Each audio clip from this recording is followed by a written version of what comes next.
అందరికీ నమస్కారం. చాలా చాలా సింపుల్గా 4 ఐటమ్స్తో రుచికరమైన చికెన్ గ్రేవీ చేసుకుందాం రండి. కావలసిన సామాన్లు: చికెన్ అర కేజీ, చిన్న ఉల్లిపాయలు 200 గ్రాములు, 7 లేక 8 ఎండుమిరపకాయలు, నూనె, పసుపు మరియు కావలసినంత ఉప్పు మాత్రమే.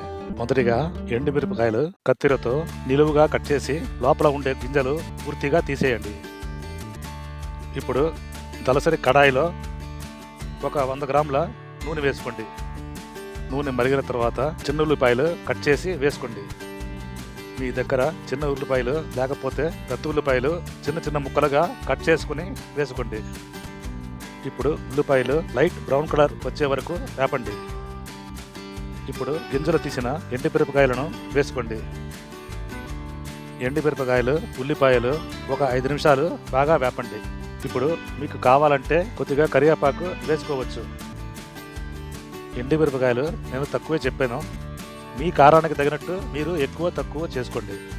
ఇప్పుడు శుభ్రంగా కడిగిన చికెన్ వేసుకోండి. చికెన్ చిన్న చిన్న ముక్కలుగా కట్ చేసుకోండి. చికెన్ కొంచెం సేపు నూనెలో బాగా వేపండి. కొన్ని ఎండుమిరపకాయలు చేదుగా ఉంటాయి, అలా చేదుగా ఉంటే ఎండుమిరపకాయలు మార్చి వాడుకోండి. ఇప్పుడు కావలసినంత ఉప్పు, ఒక పావు టీ స్పూన్ పసుపు వేసుకోండి. ఉప్పు, పసుపు చికెన్తో బాగా కలుపుకోండి. మీకు కావాలంటే చికెన్ గట్టి లివర్తో ఇదేలాగా ఒకసారి ట్రై చేయండి. ఇప్పుడు స్టవ్ ఫుల్గా సిమ్లో పెట్టుకుని ఒక 10 నిమిషాలు అలా వదిలేయండి. అడుగు పట్టకుండా మూత తీసి అప్పుడప్పుడు కలుపుతూ ఉండండి. చికెన్ నుంచి వచ్చిన వాటర్ ఇంకే వరకు బాగా కలుపుతూ ఉండండి.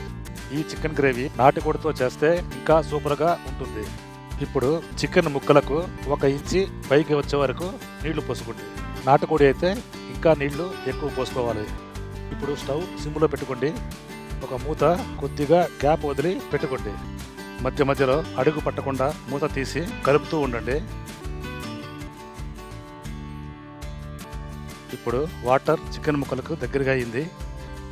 ఇంకా స్టవ్ ఆఫ్ చేసుకోండి. ఇప్పుడు Tamil Nadu Pallipalem chicken gravy ready. మొదట ఒక పావు కేజీ చేసి చూడండి. Thanks for watching. నమస్కారం.